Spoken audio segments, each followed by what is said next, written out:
Hey, just got, well, not just got, but I've had the N900 for a few days now. Sorry. Let me move my hand here. Wrist is stuck in the strap. Had it for a few days now, and I thought I'd just do a quick review over everything, as I did for the N95. Let me start with, excuse me, build quality, and the sort of the physical hardware of the device itself. As you can see, it's a slider with a QWERTY keyboard and a 3.5-inch screen. Same as the iPhone. I believe the height is just the same as the iPhone, and the width is a bit smaller than the iPhone. Feels good in the hand, size-wise. It's a lot smaller than you would suspect. Thickness, it's definitely a chunky thing. Less than the N95, but the reason for the thickness is because of the keyboard. I think if Nokia removed the keyboard, they definitely be as thin, possibly as the HTC Touch HD 2 or 3, or whichever one's coming out, the one with the Snapdragon. The screen is resistive. I'll go into more of that screen later. It's flat and smooth on the surface. No buttons anywhere. There is the mic, the LED light, which tells you if it's on, off, or on. If you have a message, it'll flash blue. If it's on, it'll flash breathe in white. When the screen is off, that is. If it's charging, it'll be yellow. If it's fully charged, it'll be green. The flashing thing you see here, which you won't see, if you're just using your eyes, this only shows up in the camera, is the proximity sensor. So you can turn off the screen when it gets near to your ear. And then the front-facing camera. On the device is supposed to be held in landscape, sort of. So on the top, if you will, there's a volume rocker, power button, which lets you switch between turning the screen on, that you go straight to the phone function, or shut down an application that you're running, just like the Control Alt, the Task Manager in Windows. This functions the same way. And then there's the camera button, and there's a IR port right there that lets you control your TV, your VCR, whatever you want. One of the stereo speakers, the screen lock, which I just used. I find this a lot easier and a lot quicker to use than using the slide on screen. The TV out / audio out works the same as in every other Nokia device.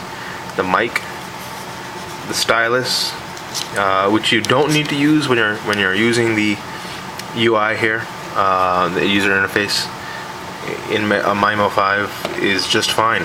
It's made for fingers, and you're doing well enough. And when you get to things on the internet, websites and such, things aren't finger friendly, and you'll need the stylus there. I'll go into more detail with that. On the other side is the micro USB / data charge, which is the data and the charging port, which is kind of annoying, but all phone companies are going to that standard. The other speaker, the loop for the lanyard. On the back, you have the 5-megapixel camera, the dual LED flash, and then there's a red video light that pops up in the middle. There's a kickstand, which, if you ask me, is utterly useless, but it's there nonetheless. You've seen this on the other N-series phones, the N86, N96. The older internet tablets, the 800, the 100 series, the N770, the N800, N810, now this one doesn't have it, but those previous ones had a big, massive kickstand that would span the whole back of the phone itself, or the device itself, sorry. It's not a phone. Normally, I'm not a fan of Nokia sliders, and I was hesitant until I tried this out on my in person.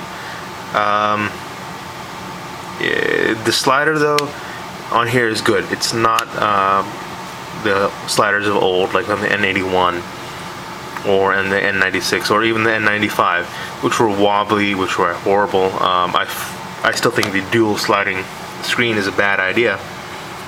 But this is nothing like that. This is solid. It opens with a thunk. There's no obviously spring assisted slide, but the build quality on this is great. I think Nokia has finally, I think they lost their way for a few years as far as build quality was concerned. Especially with the N series, with reports of paint flaking off and sliders getting wobbly and keys getting broken on N81, for example. This is sort of I'm able to sort of put my trust back into at least the build quality. It's a solid thing. There's no leaking of light anywhere. The phone itself is solidly built metal pieces where it needs to be, plastic where it needs to be kept light. Speaking of weight, it is a bit on the heavy side. It's more around 180 something grams. So it's closer to 200 grams. A little heavy. It's not something I'm going to keep in my front pocket, that's for sure. But given what it does, I think it's worth that sort of disadvantage, some people might say. I'm thankful it's not made with metal. I know people think metal is more premier. Not in my eyes. As I said with the N79 videos, it doesn't make anything more special. It's made out of a metallic element. Whoop-de-doo. The rim here is metal. That's cool, and that adds a nice classy touch. But the rest of it's plastic, and it should be. It's already heavy as it is. The plastic itself is hard, not rubberized. So while there won't be any fingerprints, you could probably easily get some good gouges in there if you dropped it or scratched it with a coin or a key or a pen or something like that. So do be careful if you shove this into your pocket as is. The screen is also fairly prone to scratches. I haven't gotten any on this yet, and I will put a screen protector on it once it arrives. I got the Armor 200 from